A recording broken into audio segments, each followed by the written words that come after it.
Hello everyone, welcome back to focus only study YouTube channel.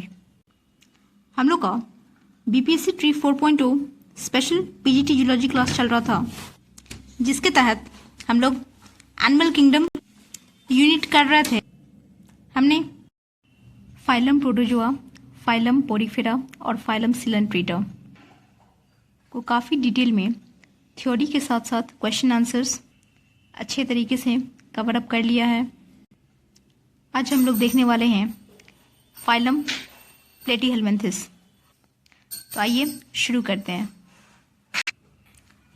Phylum Platyhelminthes की बात करें तो इन्हें कॉमनली फ्लैटवर्म्स के नाम से जाना जाता है, because they have dorsoventrally flattened body, right. इनका आकार काफ़ी चपटा होता है, इसीलिए हिंदी में से चपटे कृमि के नाम से भी जाना जाता है। क्लियर है। ये मोस्टली एंडोपैरासाइट्स होते हैं, found in animals including human beings. ठीक है, मानव शरीर के साथ साथ अन्य जीवों के शरीर के अंदर वास करने वाले ये जीव होते हैं। क्लियर है। सो मोस्टली ये परजीवी होते हैं। सिमिट्री की बात करें तो ये बाइलैटरल सिमिट्री शो करता है। इनमें 3 जर्मिनल लेयर्स प्रेजेंट होते हैं, एक्टोडर्म, मीजोडर्म, एंडोडर्म, जिसके वजह से इन्हें ट्रिप्लोब्लास्टिक की श्रेणी में रखा गया है। इनमें सिलोम नहीं होता है, यानी बॉडी कैविटी प्रेजेंट नहीं होता है, इसीलिए इन्हें एसिलोमेट कहा जाता है। लेवल ऑफ ऑर्गेनाइजेशन की बात करें तो इनमें सेल्स मिलकर टिश्यूज़ बनाते हैं और टिश्यूज़ मिलकर ऑर्गन बनाते हैं, इसीलिए इसमें ऑर्गन लेवल ऑफ ऑर्गेनाइजेशन मौजूद होता है। चूँकि ये पैरासाइट्स होते हैं, इसीलिए इन्हें चिपकने और अपने होस्ट की बॉडी में लंबे समय तक टिके रहने के लिए कुछ हुक्स और सकर्स की आवश्यकता होती है। इसीलिए इन पैरासिटिक फॉर्म्स में हुक्स और सकर्स मौजूद होते हैं। ये इनका कैरेक्टरिस्टिक फीचर्स है। Since they are parasites, so they observe nutrients from the host directly through their body surface. ठीक है, परजीवी होने के कारण ये अपना भोजन अपने होस्ट के बॉडी से ही अब्जॉर्व करते हैं। इनमें कुछ स्पेशलाइज्ड सेल्स मौजूद होते हैं जिन्हें फ्लेम सेल्स कहा गया है, जो कि ऑस्मो रेगुलेशन और एक्सक्रीशन में हेल्पफुल होते हैं। याद रखना, ये बहुत ही इंपॉर्टेंट पॉइंट है कि पूछा जाता है क्वेश्चन में कि फ्लेम सेल्स किस फाइलम के ऑर्गेनिजम्स में मौजूद होते हैं। Phylum Porifera, phylum Coelenterata, phylum Platyhelminthes, phylum Aschelminthes. तो इसका सही जवाब होगा फाइलम प्लेटीहेलमिन्थेस। और ये फ्लेम सेल्स का फंक्शन क्या होता है, तो ये जो है एक्सक्रीशन में, यानी वेस्ट प्रोडक्ट्स को बॉडी से बाहर निकालने में, और ऑस्मो रेगुलेशन यानी वाटर और इलेक्ट्रोलाइट को बैलेंस करने में हेल्प करता है। क्लियर है। नेक्स्ट है सेक्सेस आर नॉट सेपरेट। ठीक है, ऐसा नहीं है कि मेल और फीमेल अलग अलग बॉडी में प्रेजेंट होंगे। ठीक है, बल्कि एक ही ऑर्गेनिज्म में मेल और फीमेल दोनों तरह के गेमीट्स मौजूद होते हैं, इसीलिए इन्हें बाइसेक्सुअल कहा जाता है। फर्टिलाइजेशन भी अंदरूनी होता है, शरीर के अंदर ही होता है, और डेवलपमेंट जो होता है वो इनडायरेक्ट होता है, क्योंकि इसमें भी बहुत सारे लार्वल स्टेजेस मौजूद होते हैं। ठीक है, और एक इम्पॉर्टेंट कैरेक्टरिस्टिक फीचर है कि कुछ मेंबर्स जैसे कि प्लानेरिया में हाई रीजनरेशन कैपेसिटी प्रेजेंट होता है। जिस तरह से हमने फाइलम सिलेंट्रेटा में देखा था कि हाइड्रा के पास रीजनरेशन कैपेसिटी है। ठीक है, कोई भी कटे और डैमेज्ड पोर्शन से पूरे के पूरे ऑर्गेनिज्म में डेवलप होने की क्षमता जो हाइड्रा में था, वही फीचर जो है फाइलम प्लेटीहेलमिन्थेस के प्लानेरिया में देखने को मिलता है। क्लियर है। इसके एग्जाम्पल की बात करें तो इसमें आता है Taenia, that is tapeworm. ये जो टेप के आकार का यहाँ पे जीव देख रहे हैं, ये और कुछ नहीं बल्कि टेप वर्म है। ठीक है, लेफ्ट हैंड साइड में जो डायग्राम दिया हुआ है एनसीईआरटी में। क्लियर है। और Fasciola, that is liver fluid. ठीक है, जो राइट हैंड साइड में है, दाहिने साइड में, ये है फेसियोला हेपेटिका। ठीक है, क्लियर है। हिंदी में अगर बात करें तो टेप वर्म को फीता कृमि कहा जाता है और फेसियोला को पर्ण कृमि कहा जाता है। ठीक है, अब ये तो था एनसीईआरटी के फैक्ट्स। अब कुछ रेफरेंस बुक से हम लोग देख लेते हैं कुछ इंपॉर्टेंट फैक्ट्स और डिटेल्स। ठीक है, अब देख लेते हैं कुछ और एडिशनल इंफॉर्मेशन। सबसे पहले फाइलम प्लेटीहेल्मिन्थिस का जो टर्म है ये ग्रीक वर्ड से लिया गया है, जिसका मतलब होता है प्लेटी मतलब फ्लैट, हेलमिंथ मतलब वर्म। ठीक है, इसीलिए इसको कॉमनली फ्लैट वर्म कहा जाता है। नेक्स्ट इंपॉर्टेंट पॉइंट है, देखो जो हाईलाइटेड है ना उन्हीं पर ध्यान देना है। ठीक है, बॉडी अनसेगमेंटेड और स्ट्रोबिलेटेड। अब इसमें कुछ मेंबर्स जो होते हैं जैसे कि प्लानेरियम और फेसियोला, इनके बॉडी जो है वो अनसेगमेंटेड होते हैं। वहीं अगर टीनिया की बात किया जाए तो टीनिया में स्ट्रोबिलेटेड बॉडी पाया जाता है। क्या होता है स्ट्रोबिलेशन? दरअसल टीनिया अपने एसेक्सुअल रिप्रोडक्शन के दौरान अपने बॉडी को सेगमेंट्स में डिवाइड करने की क्षमता रखता है। ठीक है, ये देखो डायग्राम, ऊपर वाला जो डायग्राम है वो प्लेनेरिया का है। ठीक है ना, एकदम प्लेन बॉडी। क्या इसमें कोई भी सेगमेंट्स नजर आ रहे हैं? नहीं। नीचे में जो बाएं साइड का डायग्राम है वो लिवर फ्लूक यानी फेसियोला हेपेटिका का है। ये भी प्लेन फ्लैट बॉडी है, अनसेगमेंटेड। लेकिन वही राइट हैंड साइड वाला जो टेप वर्म का डायग्राम दिया हुआ है वो स्ट्रोबिलेशन शो कर रहा है। तो देख रहे हो डिफरेंसेस क्लियरली दिख रहा है? क्लियर है? इसको हम लोग आगे भी देखने वाले हैं स्ट्रोबिलेशन के बारे में कि किस तरह से इनके एसेक्सुअल रिप्रोडक्शन में स्ट्रोबिला प्रोग्लोटिड्स बनते हैं। ठीक है, नेक्स्ट पॉइंट है digestive, excretory, nervous and reproductive systems are present. Phylum Platyhelminthes के मेंबर्स में इन सभी सिस्टम्स की प्रेजेंस देखने को मिला है। चूंकि इसमें ऑर्गन लेवल ऑफ ऑर्गेनाइजेशन मौजूद होता है, इसीलिए अलग अलग तरह के ऑर्गन्स अलग अलग तरह के फंक्शंस करने में सक्षम होते हैं। ठीक है, हालांकि सिलेंट्रेट्स की तरह ही इसमें भी एनस एब्सेंट होता है और blind sac body plan phylum Platyhelminthes में भी देखने को मिला है। दैट मीन्स एक सिंगल ओपनिंग होता है जो कि सर्व करता है both as a mouth and anus. Clear है?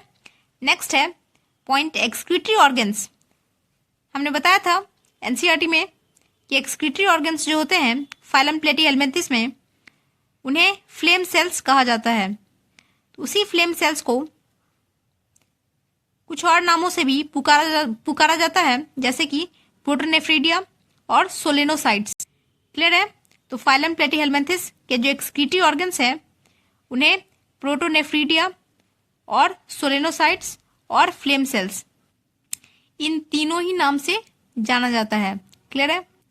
नेक्स्ट इंपॉर्टेंट पॉइंट है cephalisation, that is differentiation of head begins in flatworms. ये पॉइंट कह रहा है कि फ्लैटवर्म्स से ही हेड के फॉर्म होने की शुरुआत होती है। फ्लैटवर्म्स के बॉडी में हमें हेड साफ साफ दिखाई पड़ता है।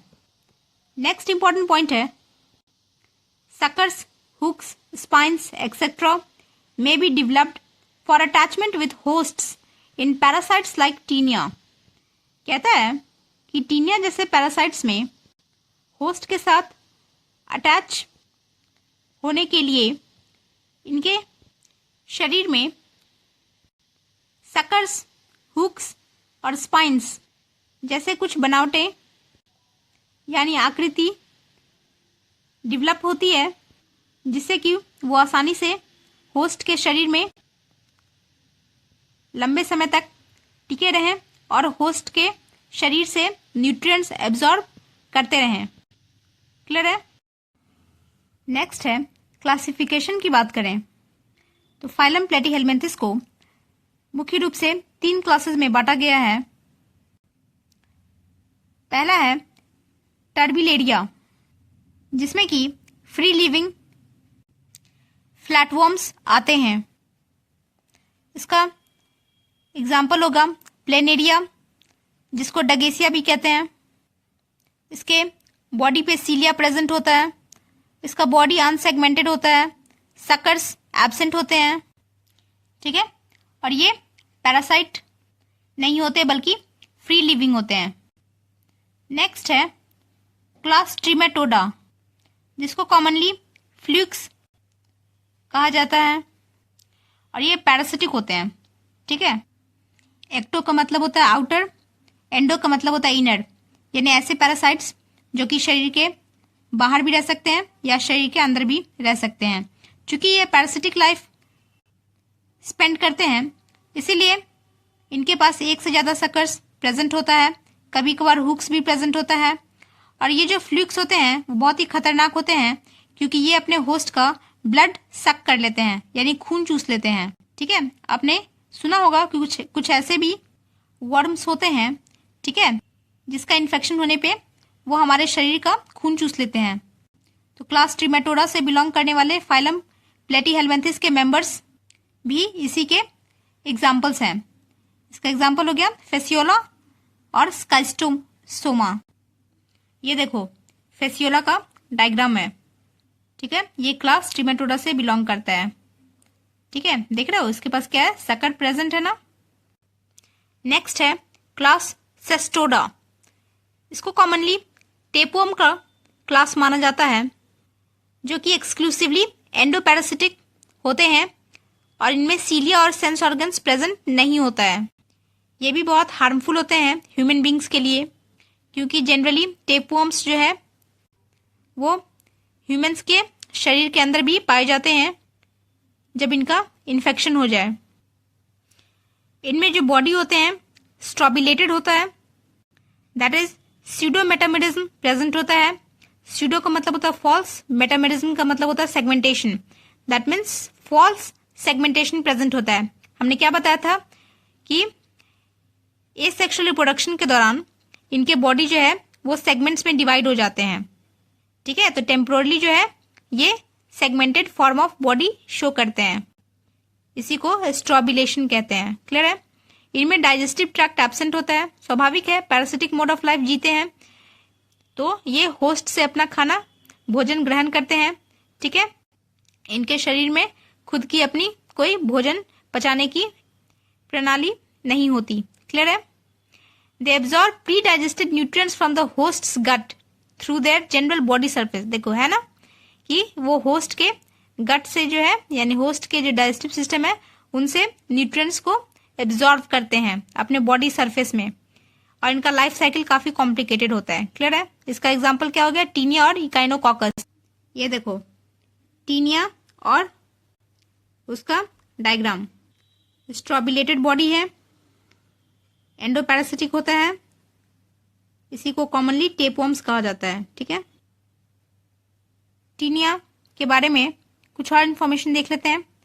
सेस्टोड्स are commonly known as tapeworms, ठीक है। 2 species that infect man are Taenia solium and Taenia saginata. 2 प्रजाति जो आमतौर पे इंसान को इन्फेक्ट करती है वो है टीनिया सोलियम, जिसको पॉर्क टेपवर्म कहा जाता है, और दूसरा है टीनिया सैगिनेटा, जिसको बीफ टेपवर्म कहा जाता है, ठीक है। अब एडल्ट टेपवर्म जो है वो मैन के स्मॉल इंटेस्टाइन यानी छोटी आंत में रहता है, और इंसान जो है यानी मैन जो है वो प्राइमरी होस्ट होता है टीनिया टेपवर्म का। Larval stages in the secondary और इंटरमीडिएट होस्ट पिग और कैटल, ठीक है। और इसका जो सेकेंडरी या इंटरमीडिएट होस्ट होता है वो होता है पिग या कैटल। ये देखो इस डायग्राम में भी दिया हुआ है, मैन प्राइमरी होस्ट है और पिग सेकेंडरी होस्ट है, ठीक है। Taenia solium is a digenetic endoparasite. Taenia solium जो है वो डाइजेनेटिक यानी जिसके 2 होस्ट हों, इसको डाइजेनेटिक कहा जाता है। तो इसके भी 2 होस्ट होते हैं, मैन और पिग। क्लियर है? तो इसीलिए इस एंडोपैरासाइट को डाइजेनेटिक कहा जाता है। इट पोजेस इलोंगेटेड रिबन और टेप लाइक सेगमेंटेड बॉडी। ठीक है, इसका जो शेप होता है काफी फीता की तरह होता है। ठीक है, रिबन की तरह होता है, काफी चौड़ा और काफी लंबा।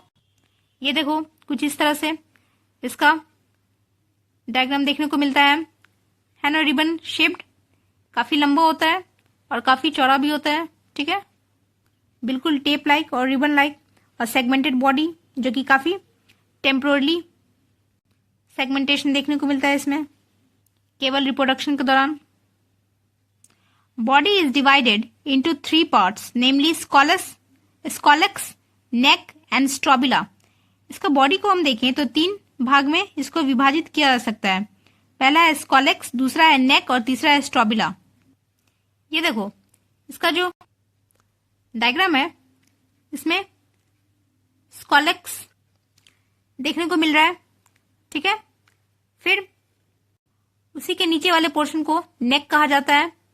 ठीक है, और ये जो फॉल्स सेगमेंटेशन वाला पोर्शन दिख रहा है उसको स्ट्रोबिला कहा जाता है। ठीक है, तो इसके पूरे बॉडी को 3 भागों में हम डिवाइड कर सकते हैं, स्कॉलेक्स, नेक और स्ट्रोबिला। ठीक है, अब नेक्स्ट पॉइंट कहता है कि scolex has a rostellum bearing 2 circles of chitinous hooks and 4 suckers or estabula for holding on to the host।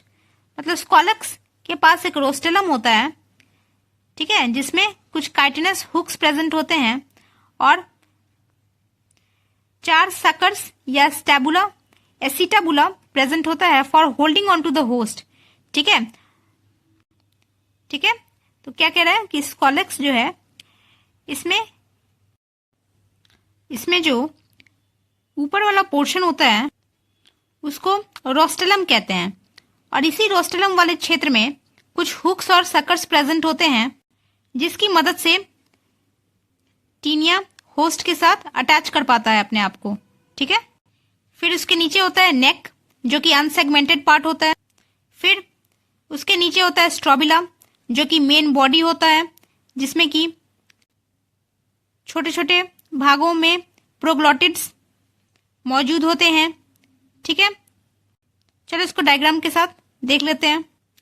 ये देखो यहां पर टीनिया का जो डायग्राम दे रखा है इसमें ये जो ऊपर वाला पोर्शन है ये पूरा स्कॉलेक्स है, उसके नीचे बीच में नेक है और उसके नीचे स्ट्रोबिला है। राइट, अब ये जो ऊपर वाला हेड पोर्शन है जिसको स्कॉलेक्स कहते हैं, इसके भी सबसे अपर पोर्शन में देखने पे हमें रोस्टेलम देखने को मिलता है। ठीक है, अब यहाँ पे हम देख सकते हैं कि रोस्टेलम वाले क्षेत्र में कुछ हुक्स और सकर्स मौजूद हैं।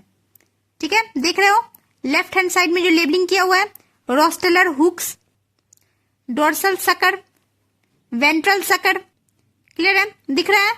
तो इन्हीं हुक्स और सकर्स की मदद से टीनिया जो है अपने होस्ट में अटैच कर पाता है और उसके शरीर से भोजन ग्रहण कर पाता है। अब प्रोग्लॉटिड के बारे में जो हम लोग बात कर रहे थे, क्या होता है ये? बेसिकली ये स्ट्रोबिला का पार्ट होता है जिसमें कि कंप्लीट रिप्रोडक्टिव सिस्टम मौजूद होता है। और प्रोग्लॉटिड्स बेसिकली 3 तरह के होते हैं, young proglottids, mature and gravid. ठीक है, तीनों में क्या डिफरेंसेस हैं आइए देखते हैं। पहला कहता है यंग और इमेच्योर प्रोग्लॉटिड्स, ये नेक के पीछे होता है and they are without reproductive organs, मतलब इनमें किसी भी तरह का कोई भी प्रजनन करने वाले अंग यानी रिप्रोडक्टिव ऑर्गन्स मौजूद नहीं होते हैं। जबकि दूसरा मैच्योर प्रोग्लॉटिड्स जो है वो बीच में पाया जाता है मेन बॉडी में, और इनके पास रिप्रोडक्टिव ऑर्गन्स प्रेजेंट होते हैं, वो भी दोनों सेक्सेस के, यानी both male and female reproductive organs are present in mature proglottids. Right, और तीसरा कैटेगरी जो है ग्रेविड प्रोग्लॉटिड्स का, ये आयताकार यानी रेक्टेंगुलर शेप के होते हैं, इनमें ब्रांच्ड यूटेरस भी प्रेजेंट होता है। और ये फर्टिलाइज्ड एग्स कंटेन करते हैं। ठीक है, चलो इसको हम डायग्राम में देख लेते हैं। ये देखो, स्कॉलेक्स, नेक, इमेच्योर प्रोग्लोटिड्स जिसमें कि रिप्रोडक्टिव ऑर्गन्स मौजूद नहीं होता है। ठीक है, बिहाइंड द नेक है ना। फिर है स्ट्रोबिला, फिर है मेच्योर प्रोग्लोटिड्स जिसमें कि बोथ मेल और फीमेल रिप्रोडक्टिव ऑर्गन्स प्रेजेंट होते हैं।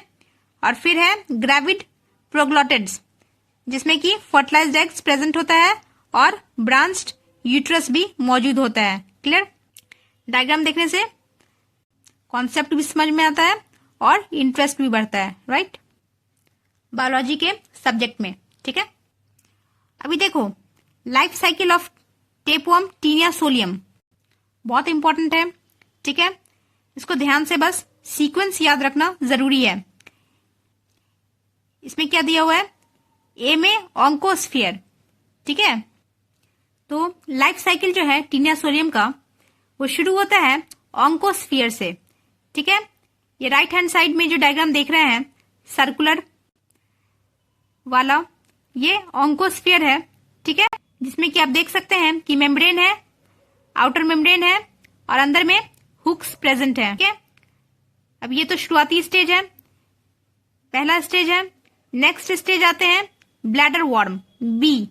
ठीक है, लेफ्ट हैंड साइड। ठीक है, पहले दाहिना वाला डायग्राम देखो, ए ऑन्कोस्फीयर, ये पहला स्टेज है। सेकंड स्टेज है ब्लैडर वर्म का, मतलब ये ऑन्कोस्फीयर जो है। तो दूसरा है bladder worm, that is cysticercus, ये है सेकंड स्टेज। ठीक है, तो पहले ए ऑन्कोस्फीयर, उसके बाद बी ब्लैडर वर्म। देख रहे हो किस तरह से ब्लैडर वर्म में जो है स्कॉलेक्स डेवलप कर गया है। ठीक है, पहले स्टेज में हुक्स डेवलप किया, सेकेंड स्टेज में स्कॉलेक्स डेवलप किया। अब देखते हैं सी। सी में क्या कह रहा है, मैन ईटिंग अनकुक्ड मीजली पॉर्क। ये देखो सी में क्या कह रहा है, यहाँ पे आदमी जो है वो कच्चा पॉर्क मीट खा रहा है, इसी से जो है इसको टेपवर्म का इन्फेक्शन होगा। ठीक है, क्योंकि मैन जो है वो प्राइमरी होस्ट है टेपवर्म का, याद है ना। नेक्स्ट स्टेज क्या है, D, that is adult tapeworm.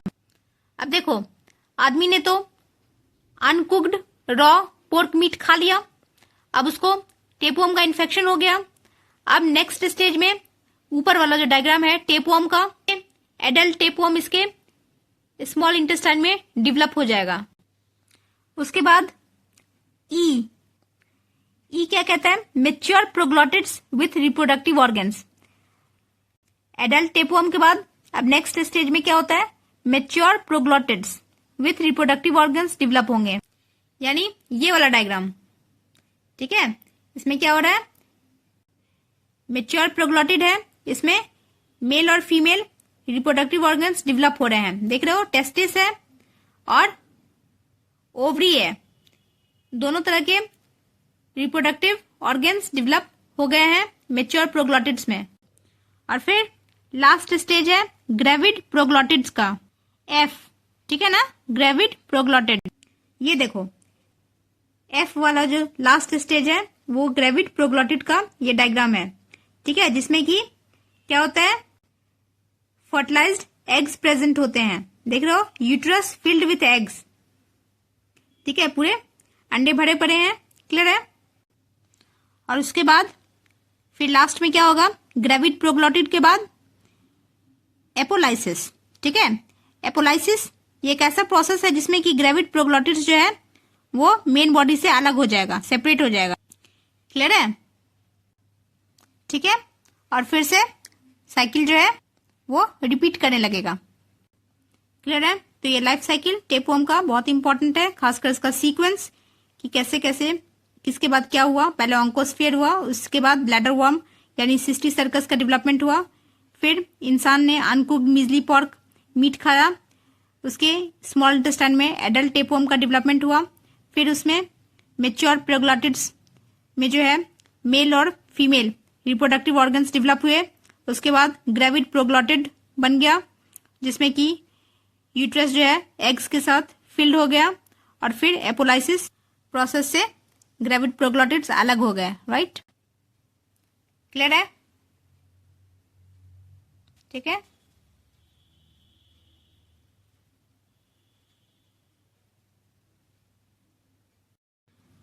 Next point क्या कहता है, बॉडी वॉल लैक्स अ एपिडर्मिस, ठीक है, it consists of cuticle parasitic adaptation. कह रहा है कि टेपवर्म के बॉडी में जो है एपिडर्मिस नहीं होता है, बल्कि उसके बॉडी में क्यूटिकल प्रेजेंट होता है, जो कि पैरासिटिक एडेप्टेशन है, क्योंकि ये क्यूटिकल का जो परत होता है वो होस्ट के डाइजेस्टिव एंजाइम से इस पैरासाइट की रक्षा करता है। ठीक है, क्योंकि अगर टेपवर्म के बॉडी पे कोई मोटा क्यूटिकल परत नहीं होगा तो होस्ट का डाइजेस्टिव एंजाइम्स जो है उसको संभव है कि उसको गला दे, आई मीन डाइजेस्ट कर दे। ठीक है, फिर नेक्स्ट पॉइंट है body cavity is absent in tapeworm. मैंने बताया था कि फाइलम प्लेटीहेलमिन्थेस जो है उसके सभी मेंबर्स एसिलोमेट होते हैं, सिलोम प्रेजेंट नहीं होता है। Taenia has no digestive system, पहले ही बताया कि इसमें किसी भी तरह का कोई भी पाचन प्रणाली प्रेजेंट नहीं होता। Complete absence of alimentary canal is unique parasitic adaptation in tapeworm. ठीक है, पूरी तरह से एलिमेंट्री कैनाल का एब्सेंट होना जो है ये इसका यूनिक कैरेक्टरिस्टिक है और एक तरह से एडेप्टेशन भी है, क्योंकि ये parasitic mode of life spend करता है। ठीक है, cuticle protects the tapeworm from the hosts digestive enzymes, मैंने बता दिया। Respiration in tapeworm is anaerobic. ठीक है, टेपवर्म में जो रेस्पिरेशन होता है, श्वसन प्रणाली होता है, वो एनारोबिक होता है, यानी बिना ऑक्सीजन के होता है। नेक्स्ट है सभी टेपवर्म्स जो है हर्मोफ्रोडाइट्स होते हैं, मतलब बाइसेक्सुअल होते हैं, और एक complete reproductive system occurs in each mature proglottid. हमने देखा भी डायग्राम में किस तरह से प्रत्येक मैच्योर प्रोग्लोटिड में जो है बोथ मेल और फीमेल गोनाड्स प्रेजेंट होते थे। ठीक है, अब mature proglottid is almost completely filled with male and female gonads. ठीक है, देख लिया। Fertilisation can occur within the same proglottid और between two proglottids of the same strobila. कह रहा है कि जो फर्टिलाइजेशन होता है वो तो इंटरनल होता है, हमें पता है अंदरूनी फर्टिलाइजेशन होता है, तो इंटरनल में भी जो है फर्टिलाइजेशन ऐसा देखा गया है कि या तो एक ही मतलब सेम प्रोग्लोटिड में ये हो सकता है, या फिर एक ही स्ट्रोबिला के दो अलग अलग प्रोग्लोटिड्स के बीच फर्टिलाइजेशन देखा जा सकता है। ठीक है, कहने का मतलब ये हुआ कि या तो एक ही स्ट्रोबिला में जो है फर्टिलाइजेशन हो सकता है, यानी मेल और फीमेल गैमीट के बीच में जो है वो फर्टिलाइजेशन संभव है, या फिर दो अलग अलग प्रोग्लोटिड के बीच में भी जो है फर्टिलाइजेशन संभव है। मतलब हो सकता है कि इसका इस प्रोग्लोटिड में जो मेल गैमीट है वो इस प्रोग्लोटिड के फीमेल गैमीट के साथ क्रॉस फर्टिलाइजेशन कर जाए। ठीक है, तो ये भी संभव है, या ये भी संभव है कि सेम ही प्रोग्लोटिड में मेल और फीमेल गैमीट दोनों फर्टिलाइज कर जाए। क्लियर है? नेक्स्ट पॉइंट कहता है different larval stages in Taenia are oncosphere, hexacanth and cysticercus. ठीक है, अलग अलग तरह के जो लार्वल स्टेजेस देखने को मिलता है टीनिया में। ये क्वेश्चन बहुत इंपॉर्टेंट है, पूछता है, वेरी इंपॉर्टेंट, कि बताइए कौन कौन से लार्वल स्टेजेस टीनिया में पाए जाते हैं। तो ये हो जाएगा ऑन्कोस्फीयर, हेक्साकैंथ, हेक्सा का मतलब होता है 6, यानी इसमें 6 हुक्स मौजूद होते हैं। फिर है सिस्टिसर्कस या ब्लैडर वॉर्म। ठीक है, तो इस तरह से 3 जो है लार्वल स्टेजेस देखने को मिलता है टीनिया में। ठीक है, each fertilized egg develops into an oncosphere larva. अब जो भी फर्टिलाइज्ड एग है वो पहले ऑन्कोस्फीयर लार्वा में डेवलप होता है, उसके बाद ये ऑन्कोस्फीयर जो है वो pass through the faecal matter of man. ठीक है, ठीक है, इंसानी वेस्ट में जो है ये ऑन्कोस्फीयर पास आउट करते हैं, और इन्हीं वेस्ट्स को कंज्यूम करने के बाद जो है ये ऑन्कोस्फीयर्स का इन्फेक्शन जो है वो सेकेंडरी होस्ट पिग के पेट में हो जाता है। ठीक है, और in the stomach of pig hexacanth will be released. अब पिग के स्टमक में ऑन्कोस्फीयर से next stage larval stage hexacanth जो है वो बन जाएगा, और फिर ये जो है ब्लड सर्कुलेशन के थ्रू इनके मसल्स में पहुंच जाएगा, जहां पर ये ब्लैडर वॉर्म यानी इसका जो तीसरा लार्वल स्टेज है सिस्टिसर्कस या ब्लैडर वॉर्म इसका रूप ले लेगा। ठीक है, तो इस तरह से जो है ये तीनों लार्वल स्टेजेस को एक एक करके पास करेगा मैन और पिग के बीच में। ठीक है, यानी दोनों होस्ट्स के बीच में टीनिया का जो है इसी तरह से लार्वल स्टेजेस का साइकिल चलता रहेगा। नेक्स्ट पॉइंट है टीनिया सैगिनेटा को कॉमनली बीफ टेपवर्म के नाम से जानते हैं। अब टीनिया सोलियम की तरह ये भी डाइजेनेटिक होता है, यानी इसके भी दो होस्ट्स होते हैं। मैन प्राइमरी होस्ट होता है और कैटल जो है इसका इंटरमीडिएट होस्ट होता है। ठीक है, और हमने टीनिया सोलियम में क्या देखा था, मैन प्राइमरी होस्ट था और पिग इंटरमीडिएट होस्ट था, राइट, यानी सेकेंडरी होस्ट था। अब टीनिया सैगिनेटा को अनआर्म्ड टेपवर्म के नाम से भी जाना जाता है, क्योंकि इसमें जो स्कॉलक्स होता है यानी इसका जो हेड होता है उसमें हुक्स प्रेजेंट नहीं होता है। क्लियर है, इसीलिए इसको अनआर्म्ड टेपवर्म कहा जाता है। किसको, टीनिया सैगिनेटा को। और हमने जो लाइफ साइकिल पूरा देखा है वो किसका देखा है, टीनिया सोलियम का देखा है। ठीक है, हालांकि जब हम इंसानी शरीर की बात करें यानी ह्यूमन बींग्स की बात करें तो ह्यूमन बींग्स में ज्यादातर इन्फेक्शन टीनिया सैगिनेटा का देखा जाता है रादर देन टीनिया सोलियम। ठीक है, और टीनिया सैगिनेटा जो है वो काफी लंबा होता है, even longer than Taenia solium. ठीक है, यहाँ पे डिफरेंसेस दे रखे हैं टीनिया सोलियम और टीनिया सैगिनेटा के बारे में। ठीक है, इतना इंपॉर्टेंट नहीं है, बस इतना याद रखना कि रोस्टेलम जो है वो टीनिया सैगिनेटा में प्रेजेंट नहीं होता है। ठीक है, इसमें जो है हुक्स प्रेजेंट नहीं होते हैं, बाकी टीनिया सोलियम में सब कुछ प्रेजेंट होता है। ठीक है, तो यहाँ पर हमारा खत्म होता है टीनिया। अब हम लोग देखेंगे फेसियोला के बारे में कुछ डिटेल्स। ठीक है, क्योंकि वो important examination point of view से। अब हम लोग देख लेते हैं फेसियोला। ठीक है, फेसियोला हेपेटिका को कॉमनली शीप लिवर फ्लूक कहा जाता है।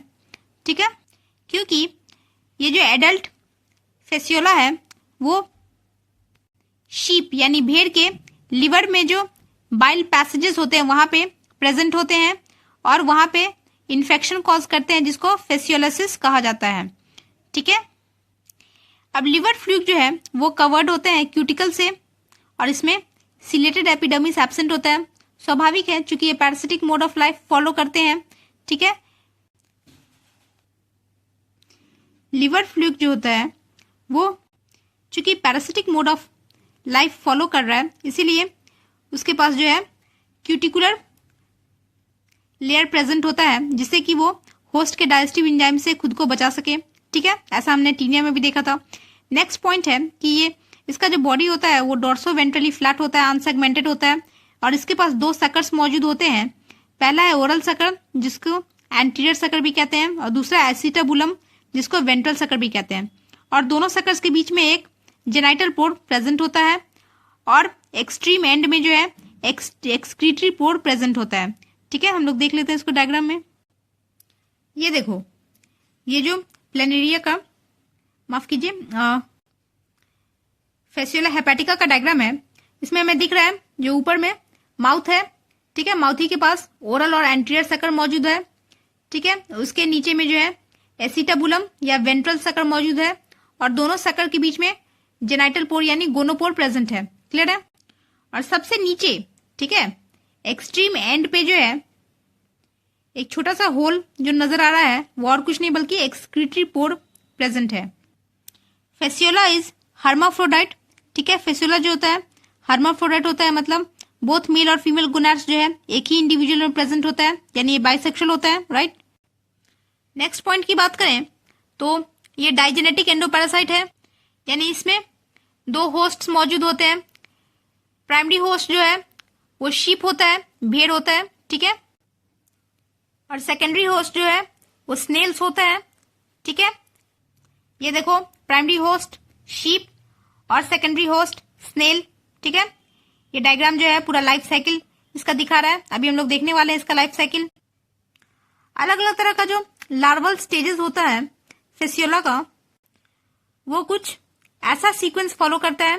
पहला मिरासीडियम, दूसरा स्पोरोसिस्ट, तीसरा रेडिया, फिर चौथा सर्केरिया और पांचवा मेटासर्केरिया, यानी कुल 5 लार्वल स्टेजेस मौजूद होते हैं फेसियोला हेपेटिका के लाइफ साइकिल में। ये बहुत ही इंपॉर्टेंट पॉइंट है। जिस तरह से हमने टीनिया सोलियम में देखा था कि 3 लार्वल स्टेजेस मौजूद थे, ऑन्कोस्फेयर, हेक्साकैंथ और ब्लैडर वॉर्म और सिस्टिसर्कस। राइट, उसी तरह से यहाँ पे फेसियोला में 5 लार्वल स्टेजेस मौजूद हैं। इसका करेक्ट सीक्वेंस याद रखना, वेरी इंपॉर्टेंट है एग्जामिनेशन पॉइंट ऑफ व्यू से। नेक्स्ट पॉइंट कहता है stage in the life cycle of Fasciola when it infects intermediate host snail is miracidium and primary host is metacercaria. कह रहा है कि लाइफ साइकिल जो होता है फेसियोला हेपेटिका का, उसमें जिस स्टेज में वो प्राइमरी होस्ट यानी शीप को इन्फेक्ट करता है वो है मेटासर्केरिया, और इंटरमीडिएट यानी secondary host that is snail को इन्फेक्ट करता है वो है मीरासीडियम। ठीक है, इसको हम लोग लाइफ साइकिल में देख लेते हैं अच्छे से। ये देखो life cycle of liver fluid Fasciola hepatica.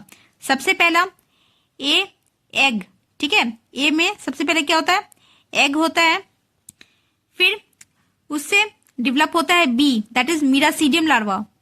ठीक है, ये जो मीरासीडियम लार्वा होता है इसकी खासियत ये है कि इसमें सीलिया प्रेजेंट होता है और ये फ्री स्विमिंग होता है।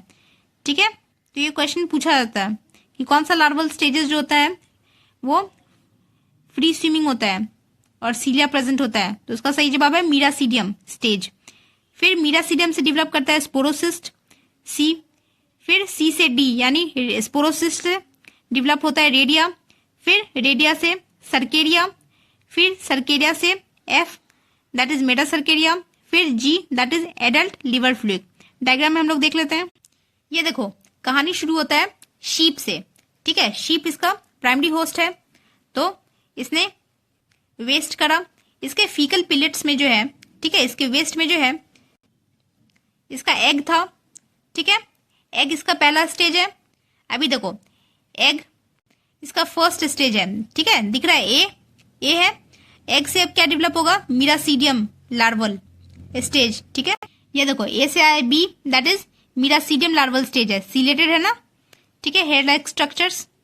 अब बी से आएंगे हम लोग C that is sporocyst larval में, लार्वल स्टेज में। ठीक है, एग से बना मीरासीडियम, मीरासीडियम से बना स्पोरोसिस्ट, स्पोरोसिस्ट से बना रेडिया, रेडिया से फिर क्या बन रहा है, सर्केरिया। ठीक है, डी से देखो ई बन रहा है ना, सर्केरिया, क्लियर है। फिर सर्केरिया से मेटासर्केरिया। ठीक है, ई से एफ, ठीक है, दिख रहा है, ई से एफ बन रहा है दैट इज मेटासर्केरिया बन रहा है। मेटासर्केरिया से फिर क्या बन रहा है, एफ से जी यानी एडल्ट लिवर फ्लूइड बन रहा है, क्लियर है। और फिर से फिर जो है ये साइकिल रिपीट हो रहा है, क्लियर हो गया। तो ये पूरा इसका लाइफ साइकिल है। ठीक है, लिवर फ्लूइड का A B C D E F and G, right. Egg, miracidium, sporocyst, redia, cercaria, metacercaria and adult liver fluid. Next है Schistosoma that is blood fluid of man. इनको commonly blood fluids कहा जाता है और ये man को infect करने के लिए जाने जाते हैं। इनको ब्लड फ्लूइड्स इसलिए कहा जाता है क्योंकि ये ब्लड में रहते हैं। ठीक है, इसका कैरेक्टरिस्टिक फीचर ये है कि इसमें जो फीमेल है वो सिलिंड्रिकल शेप की होती है और ये मेल के गाइनेकोफोरल कैनाल में प्रेजेंट होती है। ये देखो इसका जो डायग्राम है ब्लड फ्लूइड बोथ मेल और फीमेल। ठीक है, ये मेल का ये जो डॉटेड स्ट्रक्चर वाला बॉडी देख रहे हो ये मेल का बॉडी है। ठीक है, और ये जो निकला हुआ पोर्शन है ये फीमेल का है। ठीक है, लेबल किया हुआ है, ये देखो अभी मैंने हाईलाइट कर दिया। ठीक है, ये मेल है, फीमेल है, और ये फीमेल जो है वो गाइनेकोफोरिक कैनाल ऑफ मेल में प्रेजेंट है, क्लियर है। अब ये जो ब्लड फ्लूइड होता है ये डाइजेनेटिक होता है, मतलब इसमें इसके भी दो होस्ट प्रेजेंट होते हैं। इसमें जो प्राइमरी होस्ट होता है वो होता है मैन और सेकेंडरी होस्ट होता है वो होता है स्नेल। ठीक है, अभी हमने फेसियोला में क्या देखा था, प्राइमरी होस्ट था शीप और सेकेंडरी होस्ट था स्नेल। ठीक है, स्काइस्टोसोमा यानी ब्लड फ्लूइड में क्या हो गया, प्राइमरी होस्ट हो गया मैन शीप के बदले और सेकेंडरी होस्ट अभी भी स्नेल ही है। ठीक है, अब इसमें जो है 3 तरह के लार्वल स्टेजेस देखने को मिलते हैं। पहला है मीरासीडियम, दूसरा है स्पोरोसिस्ट और तीसरा है सर्केरिया। ठीक है, मीरासीडियम, स्पोरोसिस्ट और सर्केरिया। रेडिया और मेटासर्केरिया जो कि लिवर फ्लूइड में था वो प्रेजेंट नहीं होते हैं ब्लड फ्लूइड में। ठीक है, ब्लड फ्लूइड कॉजेज स्काइस्टोसोमियासिस और बिलहार्जियासिस। ठीक है, एक्चुअली स्काइस्टोसोमा को बिलहार्जिया भी कहते हैं, इसीलिए इसके द्वारा कॉज किया गया इन्फेक्शन को बिलहार्जियासिस कहा जाता है या स्काइस्टोसोमियासिस कहा जाता है। ठीक है, इसके सिम्टम्स हमें याद नहीं रखने, क्लियर है। और कभी कभार इन ब्लड फ्लूक्स से जो इन्फेक्शन होता है उसमें काफी ईचिंग होने लगता है और स्किन डिजीज हो जाता है, स्किन की बीमारी हो जाती है जिसको स्विमर्स ईच भी कहा जाता है। तो याद रख सकते हो कि blood flukes can cause swimmers each. Clear है। तो यहाँ पर हम लोग फाइलम प्लेटीहेल्मिन्थिस के थ्योरी का द एंड करते हैं। नेक्स्ट वीडियो में इसके क्वेश्चन आंसर्स देखने वाले हैं। ठीक है, आप लोग उसको अच्छे से समझ लेना, नहीं समझ में आया तो फिर से रिवाइंड करके सुन लेना। ठीक है, बहुत अच्छे से मैंने एक्सप्लेन किया है। कोई डाउट होगा तो कमेंट में लिखना। क्लियर है, और अच्छे से फोकस ओनली स्टडी के साथ जुड़े रहें, लाइक शेयर सब्सक्राइब और सपोर्ट करते रहें और अच्छे से पढ़ाई करते रहें। ठीक है, thanks and all the best to all the aspirants. मिलते हैं नेक्स्ट वीडियो में।